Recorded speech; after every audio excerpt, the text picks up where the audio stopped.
Hello and welcome to a Recycled Garbage original series, in Retrospect. In this series we take a look at every studio album from a particular group. We will take a look at each song on the album. Jeff and I will rate each song on a scale of 1 to 10, with of course 1 being terrible and 10 being outstanding. Today we will take a look at the works of the 1980s gothic alternative group, The Cure.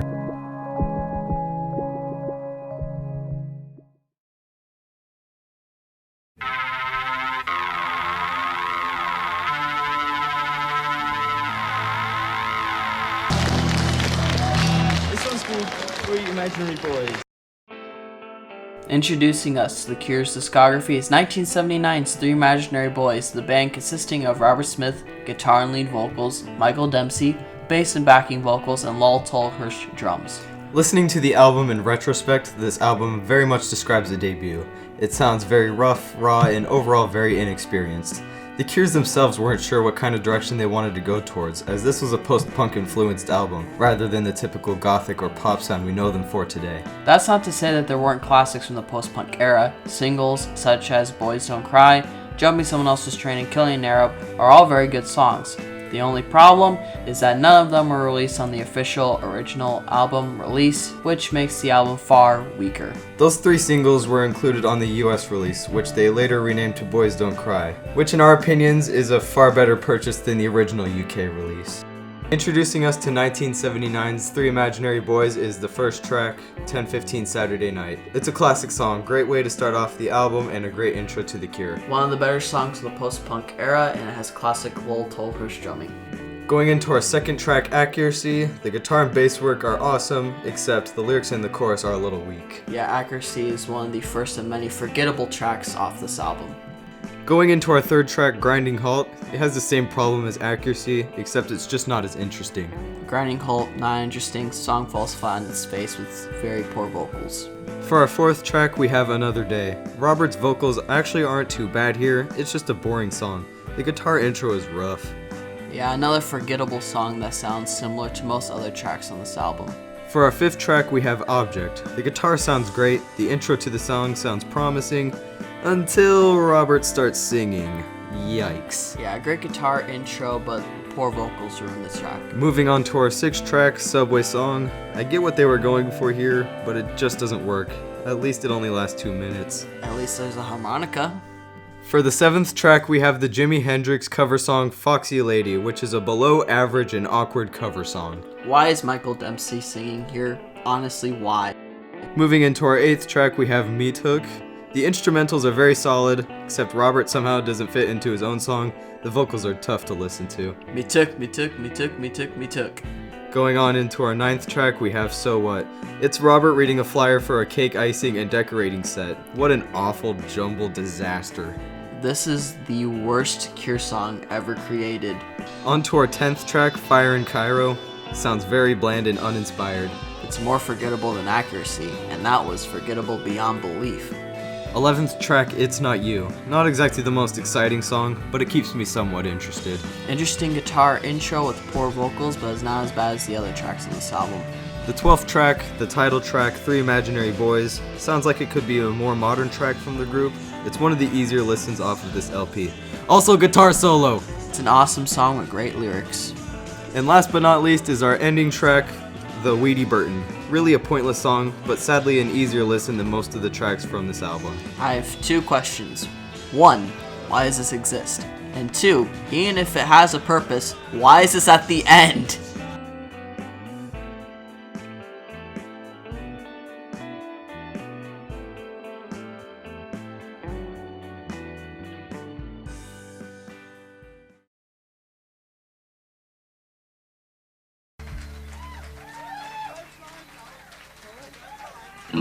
Okay, this is a final song. It's called A Forest.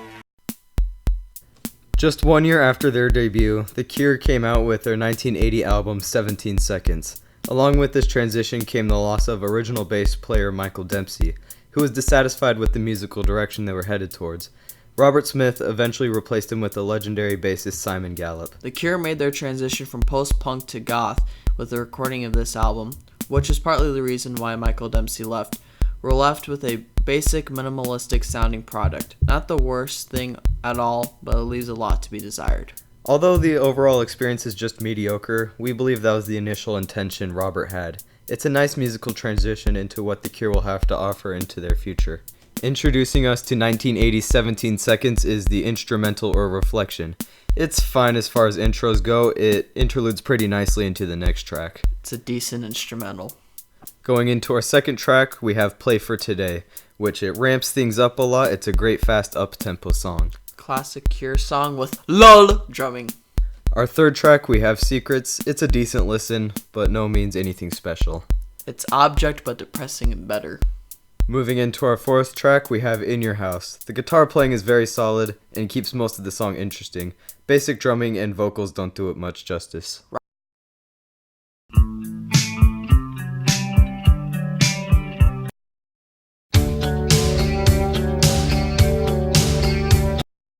Robert better call a lawyer. For our fifth track, we have 3. It's a below average instrumental, not memorable on any level. That intro though. For the sixth track, we have The Final Sound. It was originally supposed to be a much longer song, but they eventually ran out of tape while recording, thus leaving it at a less than 1 minute song. Rip tape. Moving into our seventh track, we have A Forest. It's a very catchy beat, fun and contagious energy, it's atmospheric, and still remains one of the band's best work to this day. The definitive song from the early Gothic Cure. For our eighth track, we have M. Yes, the letter M. It sounds like Kurt Cobain really got inspired from the song in About a Girl. Here's the problem. You have it set to M for Minnie when you should have it set to W for Wombo. For our ninth track, we have At Night. It's the same story as Secrets. A decent listen, but nothing exactly worth your time. It's painfully mediocre. And for our 10th and final track, we have the title track 17 Seconds. It isn't as good as Three Imaginary Boys, but it's still a nice mellow tune. Did it take 17 seconds to write this song?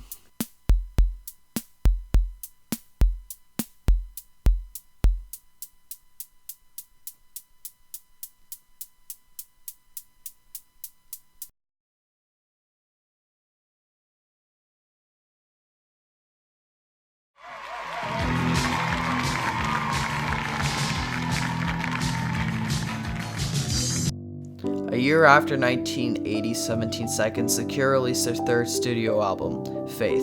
It reached 14th on the UK album chart, showing the start of The Cure's growth and popularity.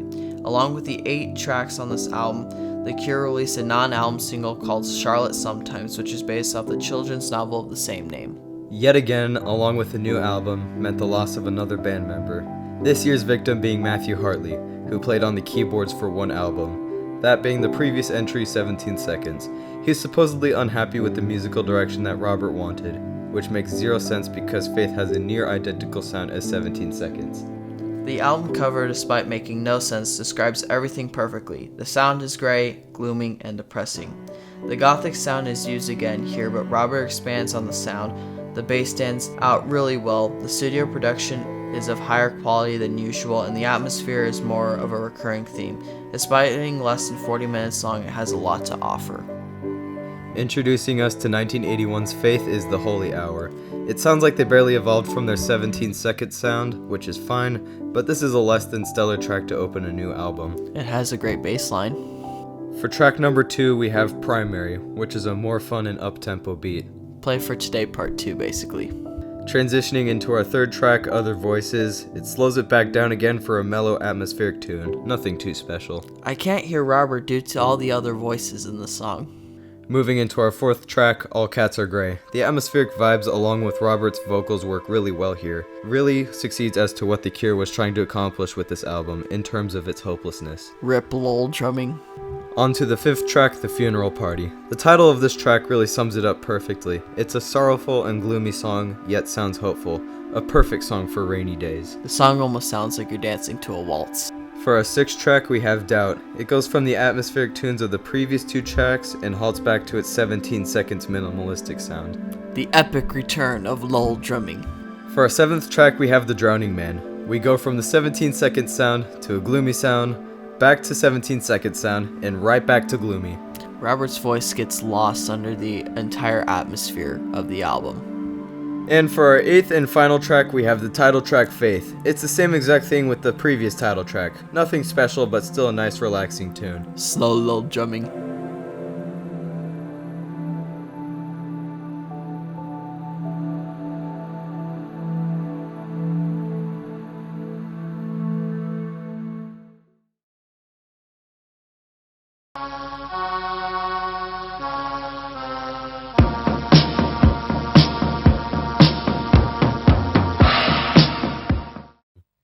1982. The band was already around for 6 years, and the amount of touring has taken its toll on each of the members.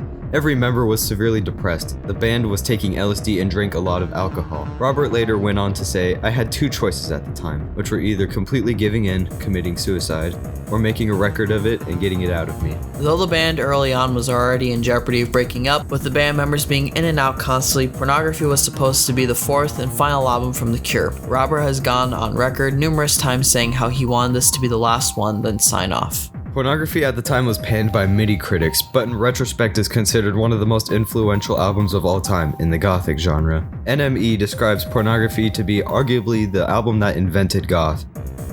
Our first track of Pornography is 100 Years. It's an amazing way to start off an album, dark and haunting lyrics and instrumentals. The little drumming intensifies.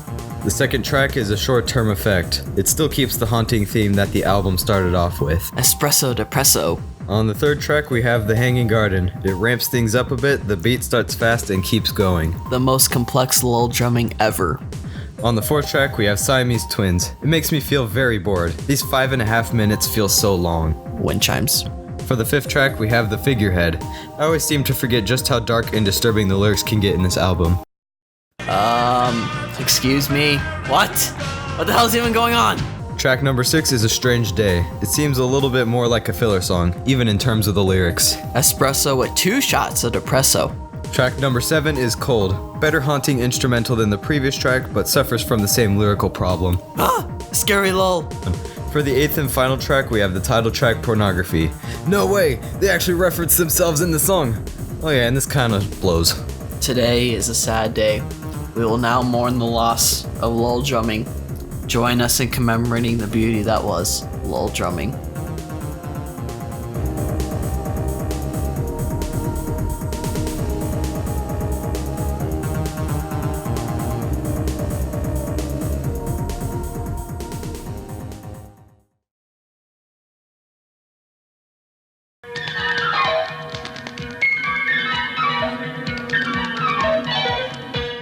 Two years later, in 1984, The Cure miraculously came out with a new album titled The Top. Despite it being almost certain that they were going to be done after Pornography, they put former drummer Lol Tolhurst on keyboards and added Andy Anderson to replace Lol Tolhurst on drumming. The Top shows a far different style of instrumentation than the previous 3 gothic, minimalistic influenced albums and signifies a transition into their pop phase. It's an odd transition to say the least to go from the heavy dark alcohol influenced Pornography to the light-hearted happy-go-lucky LSD influenced The Top. The Top is generally panned by critics and audiences, even nowadays, and we generally have the same opinions more or less. There are some decent tracks here and there, nothing too special or noteworthy, but lots of tracks fall flat and are jumbled nonsense.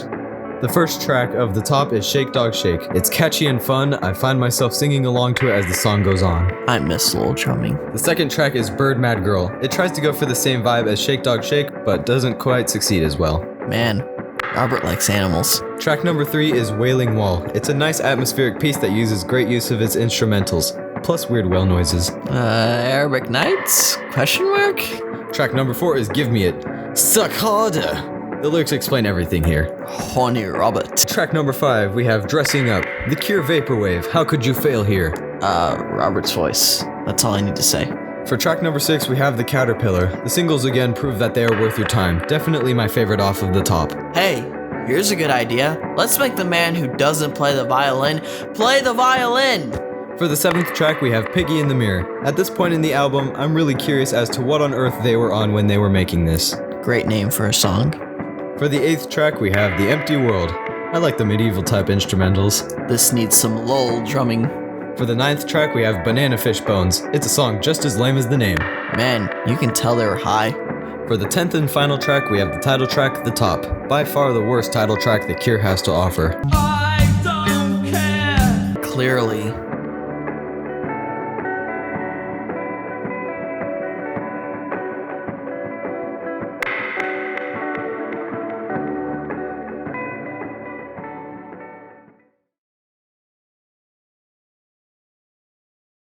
This is a song that we haven't done before called In Between Days.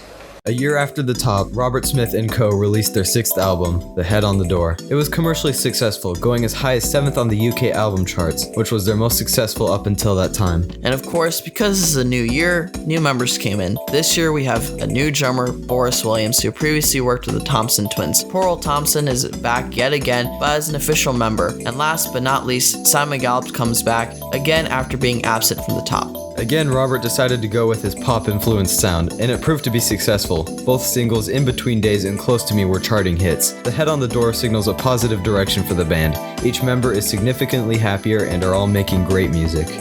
The opening track for The Head on the Door is the hit single In Between Days. It is probably the best opener for a Cure album in my opinion. Great song. Come back, come back, come back, lol drumming! The second track is Kyoto Song, a neat use of instrumentals. The song is pretty unique. Drumming is reminiscent of their early gothic phase. This song almost gave me hope for the return of lol drumming.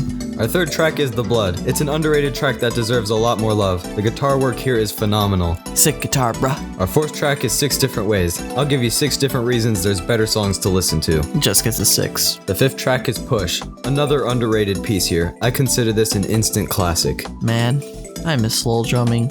The sixth track is The Baby Screams. Just a tip here. Don't name your songs after one of the most obnoxious sounds in the world. Why did they sample a baby scream?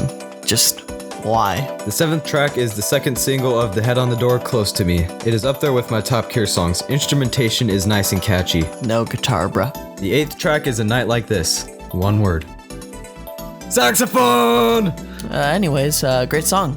The ninth track is Screw. It sounds like a mixture of Close to Me and The Holy Hour, which is absolutely a compliment. Bass. For our 10th and closing track, we have Sinking. This gets a 10 not because it's one of my favorites, it just ends the album perfectly. Pearl and lol on keys.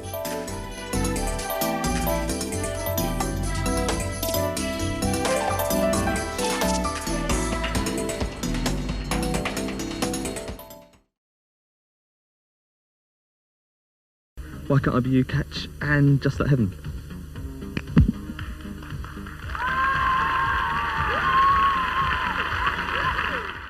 Two years after 1985's The Head on the Door, The Cure released their 1987 double LP, Kiss Me, Kiss Me, Kiss Me. The album runs 18 tracks deep and runs longer than 70 minutes.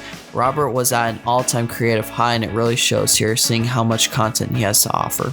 A very crazy feat we have here in the Cure lore. In between the time The Head on the Door and Kiss Me, Kiss Me, Kiss Me were released, the band lineup remained exactly the same. While the album wasn't exactly my favorite, it's extremely refreshing to see the band functioning so well and creating music at an all-time rate.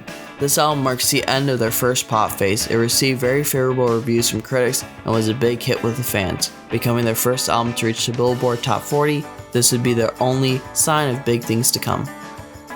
The opening track of Kiss Me, Kiss Me, Kiss Me is the cleverly named The Kiss. It's a forgettable opener, it drags on a bit longer than it needs to, kinda like the album itself. The second track is Catch. It's a nice and sincere track, unfortunately one of the most forgettable Cure singles.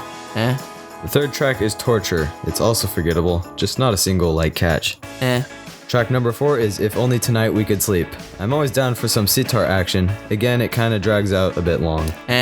Track number 5 is Why Can't I Be You. It's a genuinely fun song. I love it. Wow.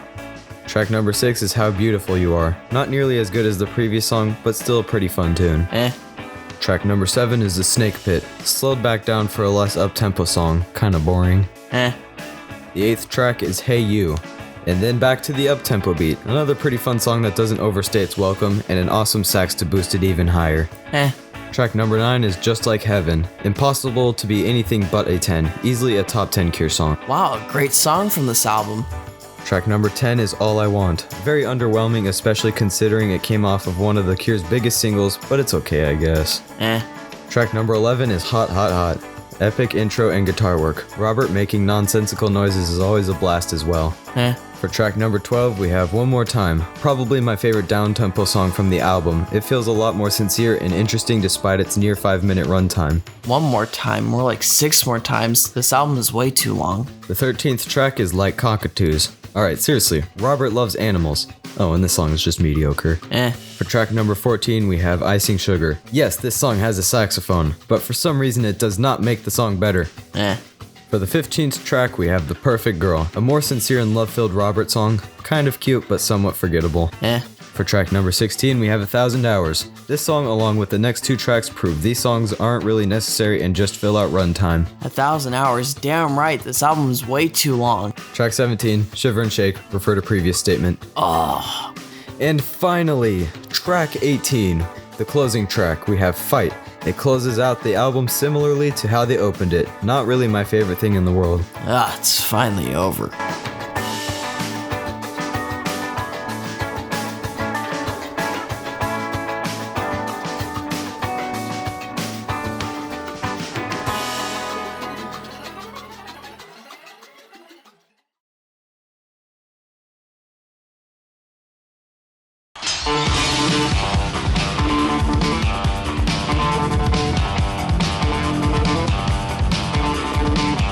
After the major success that was Kiss Me, Kiss Me, Kiss Me, Robert Smith was continually pressured to follow up that success. This led to him falling back into drug use, which was the main inspiration for the lyric writing. Although it doesn't follow up the previous entry with the pop sound, Disintegration ended up becoming a smash hit, charting at number 3 in the UK and number 12 in the US on the album charts. Along with the drug use came the return of the gothic sound that The Cure were known for early on. Disintegration is a perfect blend of the sound that The Cure were experimenting with in the 80s, and just like the previous entry, The Cure remained with the same band lineup as the previous 5 years. Disintegration remains absolutely iconic for gothic rock / alternative fans. The songs featured here still resonate with people nowadays as much as it did when it came out in 1989.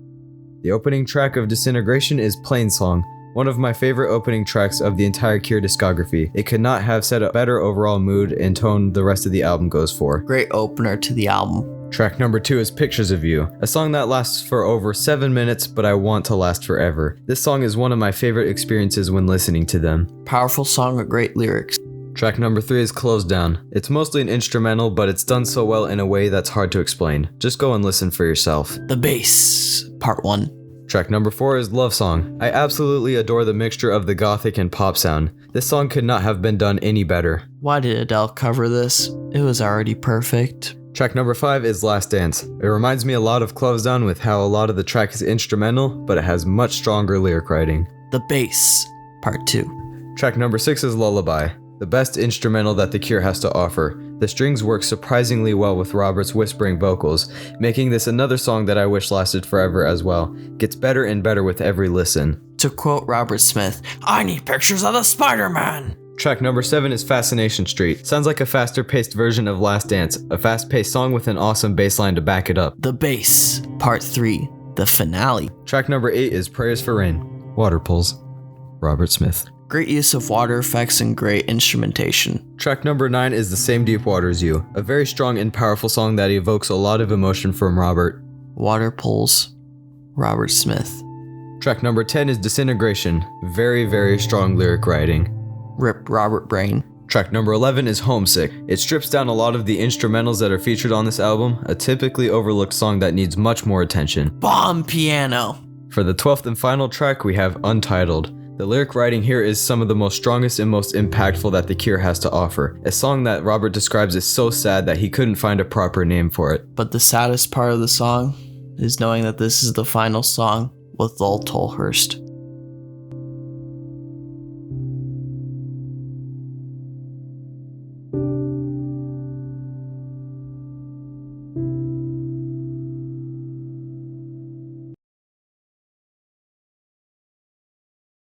I'll wait for your cue, Robert.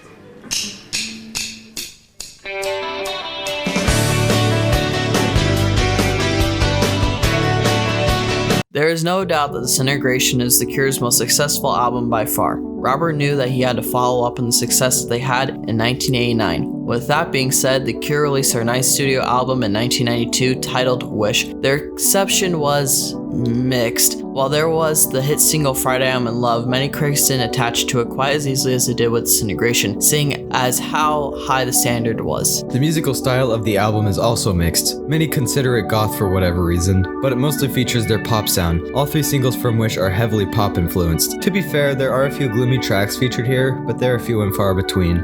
Wish was bound to be successful because of the popularity of Disintegration. Wish was The Cure's highest charting album ever, reaching number 1 on the Australian and UK charts and 2nd on the US charts. And to quickly glance over the slight rotation in the lineup, Perry Bamonte was added to play guitars and keyboards, Roger O'Donnell is no longer with the band, Wish would be Pearl Thompson's last Cure album until he eventually returned yet again, and would also be the last album for drummer Boris Williams. Introducing us to Wish is the opening track, Open. It's a long intro that makes no sense at all, and I love it. Drunk Robert. Track number 2 is High. This song was crafted to be a single. Robert is so freaking high here. Hi, Robert. Track number 3 is Apart. Yet another really long song with a sick bass line. Sad, Robert. Track number 4 is From the Edge of the Deep Green Sea. Holy frick, this song is so long. More sad, Robert. The 5th track is Wendy Time. It sounds like a song you'd hear off of Kiss Me, Kiss Me, Kiss Me. Also, Robert cusses. Wendy, Robert. Track number 6 is Doing the Unstuck. Let's get happy, simple as that. Happy, Robert. Track number 7 is the hit single Friday, I'm in Love. I have a strange feeling that Robert Smith isn't the biggest fan of Thursday. Not Thursday, Robert. Track number 8 is Trust, one of the few songs on this album set in minor, and an odd one to say the least, coming after 2 of the happiest songs Robert ever made. Not Forgiving, Robert. Track number 9 is A Letter to Elise. Seriously should be considered a classic. Song has remained fresh for well over 20 years. Writing, Robert. Track number 10 is Cut. The drumming is top-notch, epic fast-paced song. Edgy, Robert. Track number 11 is To Wish Impossible Things. Argue with me here, but this is The Cure's most beautiful song. Thoughtful, Robert. And the closing track of Wish is the 12th track, End. Haha, I get it. They open the album with Open and end the album with End. Bye, Robert.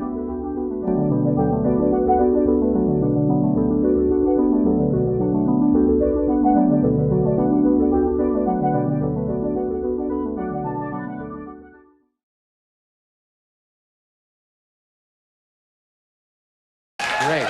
It may explain the title of their newest CD. It's called Wild Mood Swings. Ladies and gentlemen, here they are, The Cure.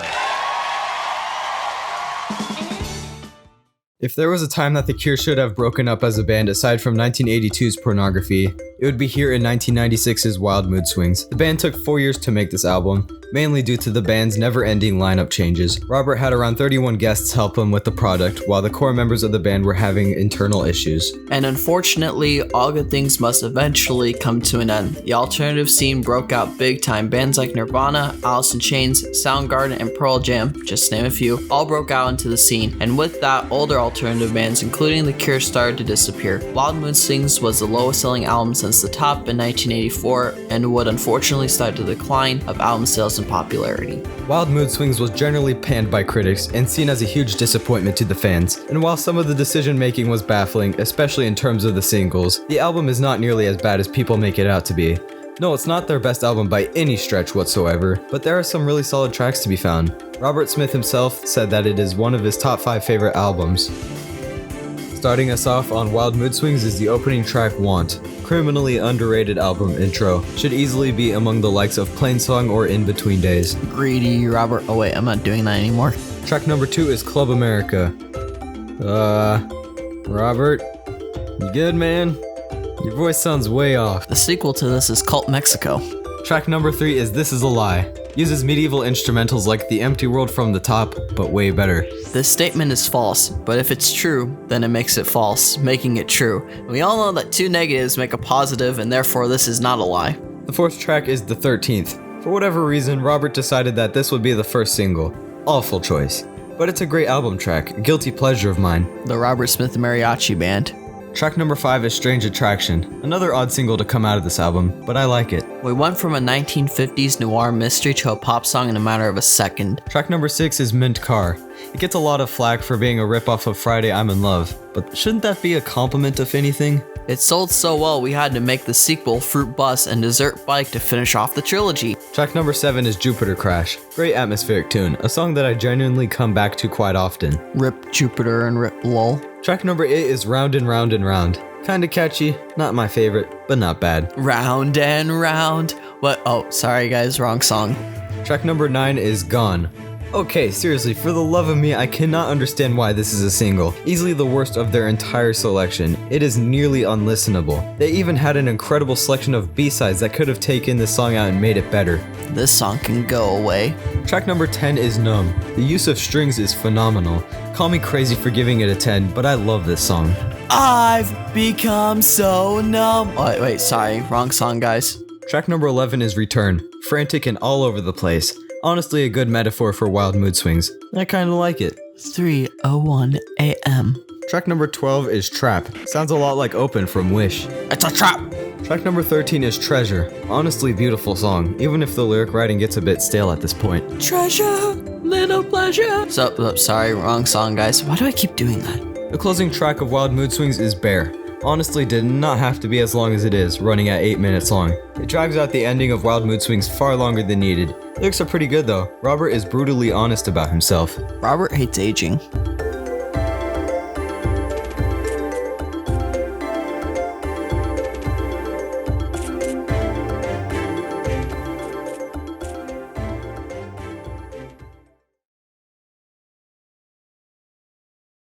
Enjoy. Good luck. See ya. Hello.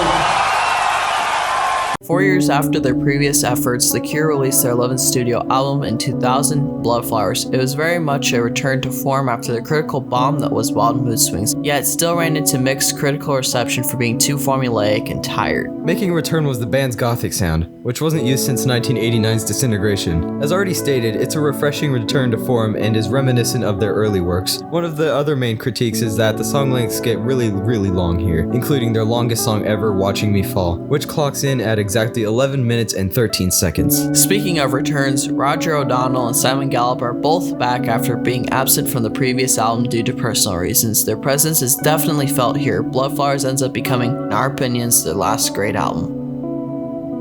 The opening track of Bloodflowers is out of this world. Rather than a typical in-your-face or grand opening that The Cure usually goes for, it starts out soft. Honestly, a refreshing and beautiful song. See ya, Robert. Oh wait, I thought I wasn't doing this again.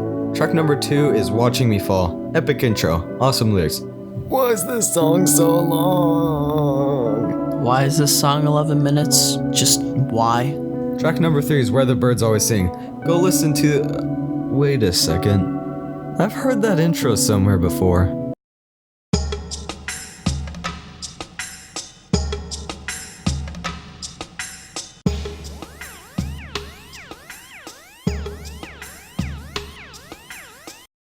Track number 4 is Maybe Someday. This is the best that Robert's voice has ever sounded. Robert likes living in different tenses. Track number 5 is The Last Day of Summer. Robert sounds really depressed here. But what if the last day of summer was on a Friday?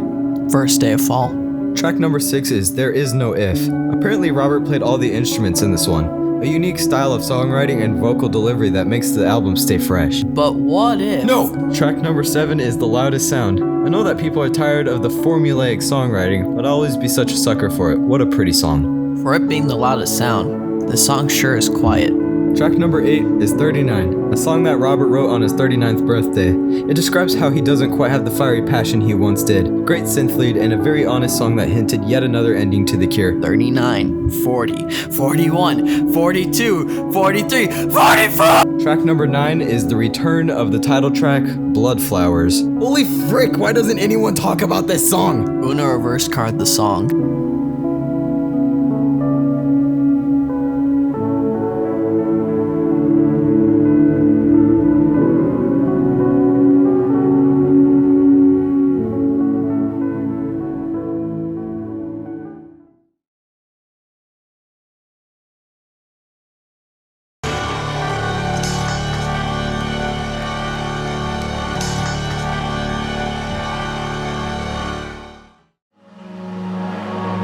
Four years after the release of Bloodflowers, Robert Smith decided to take a different approach with his newest album, as he had Ross Robinson help produce his 2004 self-titled album, The Cure. Who is Ross Robinson exactly? Well, I'm glad you asked, because this man previously worked with bands such as Korn, Slipknot, and the man Fred Durst himself. Yes, he worked with Limp Bizkit. That's the kind of ride we're in for, folks. Initially going into this album, I had extremely low expectations. Afterwards, it wasn't nearly as bad as I expected. But come on, what was I supposed to think when I saw that Limp Freaking Bizkit was somehow related to this album? Self-Titled remains an interesting listen, but it is probably not for fans who are used to their sound. The opener to Self-Titled album is Lost. Wow. Just wow. I hate this album opener. I hate it. Man, Robert needs a map. Track number 2 is Labyrinth. Couldn't possibly be as bad as the previous track, which makes the song instantly better. Again, Robert, use the map I gave you for Christmas, damn it. The third track is Before 3. Huh? Oh yeah, this song exists. 17 Seconds prequel. Oh yeah, I'm all down for this Cure lore. The fourth track is The End of the World. The best song off of this album is still fairly mediocre. Rip World and Rip Lol. Track number 5 is Anniversary.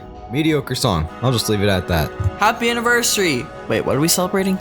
Track number 6 is Us or Them. They or we. Him or her. Nieces or nephews. Brothers or sisters. Fathers or mothers. Get out of Robert's world right now. Track number 7 is Alt End. Anybody else know they released a music vid for this? Poor use of punctuation. Track 8. I'm introducing it this time. I don't know what's going on. Neither do I. I don't know what's going on either, Robert. Care to explain? Track number 9. Taking Off. See ya, Robert.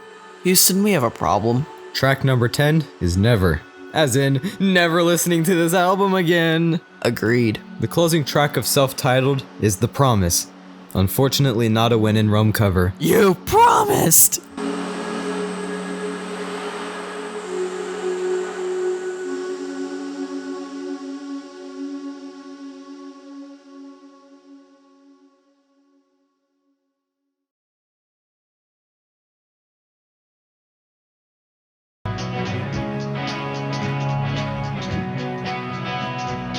We apologize for the inconvenience, but after listening to the album, Cam and Jeff both fell asleep from 413 Dream being too boring of an album. Instead, I will read off of the notes that they wrote for you, the viewer. Introducing us to 413 Dream is the opening track, Underneath the Stars. Boring intro. Track number 2 is The Only One. Boring. Track number 3 is The Reasons Why. Boring. Track number 4 is The Freak Show. Annoying and boring. Track number 5, Siren Song. When this is the only decent song on here, you know we have a problem. Track number 6, The Real Snow White. Meh. Track number 7, The Hungry Ghost. Slightly less meh, but still meh. Track number 8, Switch. What? What is this? Track number 9, The Perfect Boy. I really enjoy this concept that this song stems off of a track from Kiss Me, Kiss Me, Kiss Me. Track number 10, This, Here and Now, With You. This song title is so freaking long. Track number 11, Sleep When I'm Dead. Boring. Track number 12, The Scream. At least we get a scream like the song title promises. Track number 13, It's Over. What? It's over. It's over. It's over. Kinda sad, considering this is the last song we get to hear from The Cure, and because this was such a bittersweet way to go out, the song is so painfully mediocre, just like the album itself.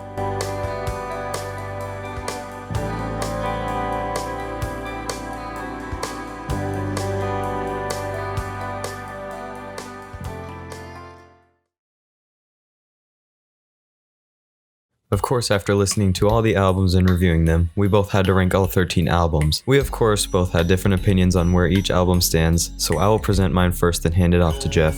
Without further ado, let's jump into number 13, where I had 413 Dream. Robert didn't sound too inspired here. I know that it's all in good faith, but the album just bores me. For 12, I had 3 Imaginary Boys. Honestly, if this was the US release that had the 3 singles, Boys Don't Cry, Killing an Arab, Jumping Someone Else's Train, while So What and Foxy Lady were removed, this would place much higher in the ranking. For number 11, I had the self-titled album, The Cure. I'm really glad that they went for something new here. It works at times, but at others it really flops. Overall, didn't leave too much of an impact on me. For number 10, I have The Top. Not as bad as everyone says it is. Sure, there's a few interesting pieces, but not terrible overall. At number 9, I have Pornography. For the life of me, I can't really figure out why everyone places this near the top 5 of their lists, but to each their own, I suppose. For me, I think it's very overrated. It's very innovative and groundbreaking, don't get me wrong, but a lot of the songs sound like a rehash of each other. At number 8, I have 17 Seconds. It's probably their most mediocre album, with its minimalistic same-song syndrome. Not too much to take away from this one, but it's a nice evolution into The Cure's sound. Placing in at number 7 is Wild Mood Swings. It gets way more hate than it deserves. The general consensus is that this is one of their worst, but I cannot see why at all. There are genuinely great songs to take away from this one. Want, This Is a Lie, The 13th, Jupiter Crash, Numb, and Treasure, just to name a few, and have all aged surprisingly well. People criticized it for not sounding like they usually do, but those same people hated Bloodflowers, so go figure. Coming in at number 6 is Faith, my favorite of the original Gothic trilogy back in the early 80s. The atmospheric sound is expanded upon much further, and the studio production has aged very, very well. At number 5, I have Kiss Me, Kiss Me, Kiss Me. I'll admit I originally had this coming in at number 8 below 17 seconds. I hated how many tracks there were. I didn't like how a lot of the songs were filler, but after a re-listen, I found myself liking it a lot more. The singles are very, very good, and there's some admittedly good album tracks here and there, most notably Hey You and One More Time. Coming in at number 4 is The Head on the Door. Aside from Disintegration, I consider this album to be their most complete from beginning to end. The two singles, In Between Days and Close to Me, are fantastic. Plus, for the first time, I started to find myself liking the album tracks more than I typically would on a Cure album. The Blood, Screw, A Night Like This, and Sinking are all fantastic tunes. Absolute classic of an album that deserves a lot more love.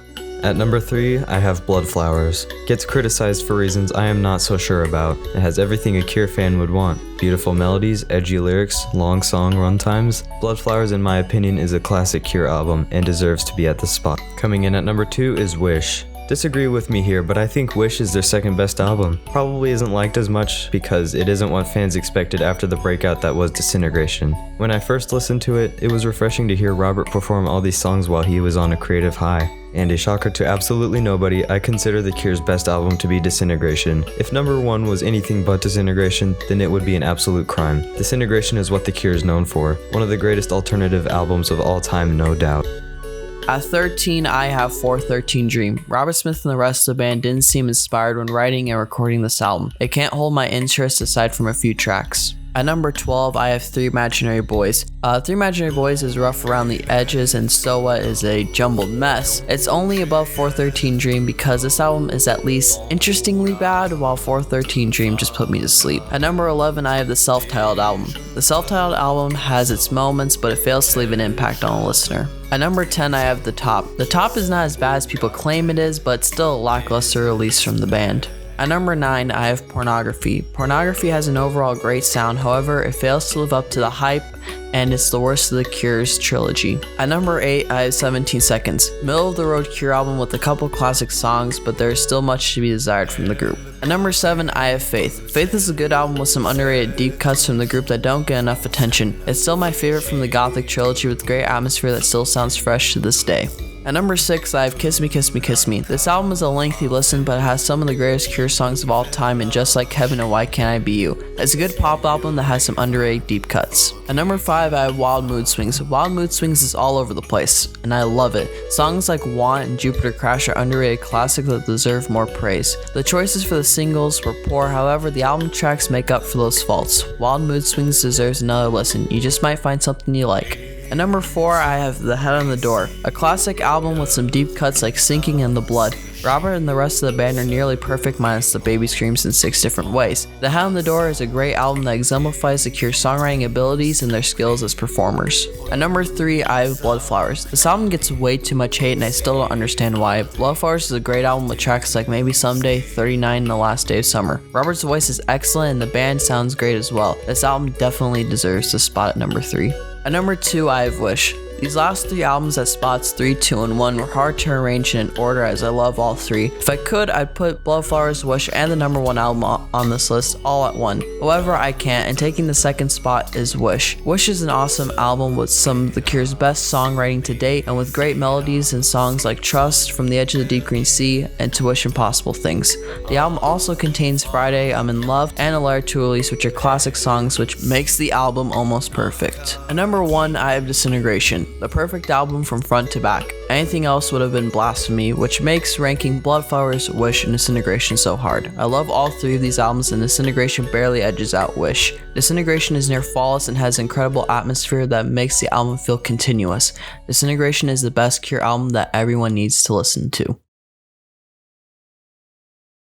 Unfortunately, 413 Dream would be the last studio album from The Cure, but their journey as a band did not end there. Robert Smith, Simon Gallup, Roger O'Donnell, Jason Cooper, and new official member Reeves Gabrels continued to tour around the world, continuing to sell out concerts to this very day. The Cure have gotten tons of praise as a band in retrospect, and are considered one of the best alternative bands of all time. They've influenced other well-known bands such as the Smashing Pumpkins and Interpol. In fact, The Cure have received so much praise that they got introduced into the Rock and Roll Hall of Fame on March 29th, 2019, a ceremony in which Trent Reznor of Nine Inch Nails inducted them in and played live tracks with them. At the event, current and past members of the band came to participate in the ceremony, those being Robert Smith, Simon Gallup, Pearl Thompson, Roger O'Donnell, Jason Cooper, Michael Dempsey, Perry Beaumonti, Reeves Gabrels, and most importantly, Lawrence Lowell Tolhurst. Luckily for Cure fans, Robert Smith recently stated that he has 3 albums in line that he wants to release in the near future, so their time creating music is still not over, but for the time being, we will leave it at the 13 original studio albums. So to wrap it all up, The Cure, through their troubles, struggles, and numerous fallouts, created incredible music that people connected with for nearly 40 years. They at one point defined a genre and have impacted the music industry with their innovative sound.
Suicide-toi sans le savoir.